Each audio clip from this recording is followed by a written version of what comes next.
నీ మోసాలను మేం మర్చిపోలేదు. నారా చంద్రబాబు నాయుడు నిన్ను ఈ రాష్ట్ర ప్రజలు ఎప్పటికీ క్షమించరు. చంద్రబాబు అన్న ఇది గుర్తుందా మీ అందరికి?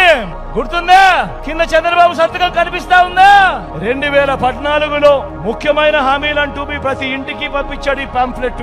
ఇందులో చెప్పినవి ఒక్కటంటే ఒక్కటైనా నెరవేర్చారా అని అడుగుతా ఉన్నాను మీ అందరితో కూడా. ఈసారి మాత్రం 2 చేతులు పైకి లేయాలబ్బా గట్టిగా. ఇలా ఇలా ఇలా ఇలా ఇలా ఇలా ఇలా ఇలా ఇలా ఇలా ఇలా. చంద్రబాబు నాయుడు గెలిచి కూడా ఈత మాకేమి న్యాయం చేయలేదు. వైఎస్ఆర్ రాజశేఖర రెడ్డి గారు తలమిచ్చినప్పటికైనా క్వార్టర్స్ కూడా ఇవ్వలేదు ఆయన. చంద్రబాబు నాయుడు ఎన్ని హామీలు ఇచ్చి ఎంత ముప్పించినప్పటికైనా మేము అతను నమ్మము.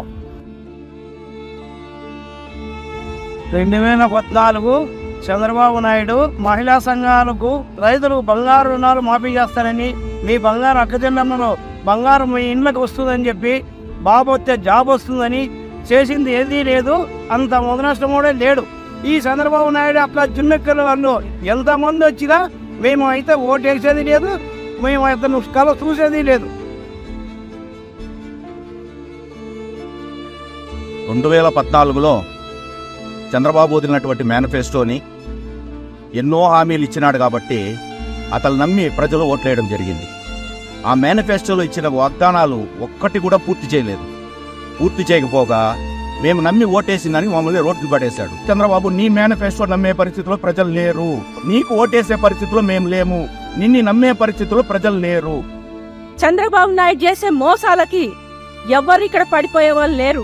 2014లో చేసిన మోసం పెట్టిన మేనిఫెస్టో ఈ రోజు 2019లో అది గమనించాము, అది అమలు కాదు అని తెలిసింది కాబట్టే ఆంధ్ర రాష్ట్ర మహిళలందరూ కూడా ఆయనకు బుద్ధి చెప్పారు. ఈ రోజు ఆ మేనిఫెస్టోతో మళ్ళీ ఒక్కసారి మోసం చేయాలని చూస్తే మీకు ఈసారి 2 సీట్లు కూడా రాకుండా చేస్తాం. 2014 ఎన్నికల్లో ఆయన చెప్పినవన్నీ చేస్తారు అని గెలిపించాము, కానీ ఆయన మాకు ఏం చేయలేదు, మమ్మల్ని రోడ్డుకి లాగేశారు. టీడీపీకి ఓటేస్తే మనకు మనం మోసం చేసుకున్నట్లు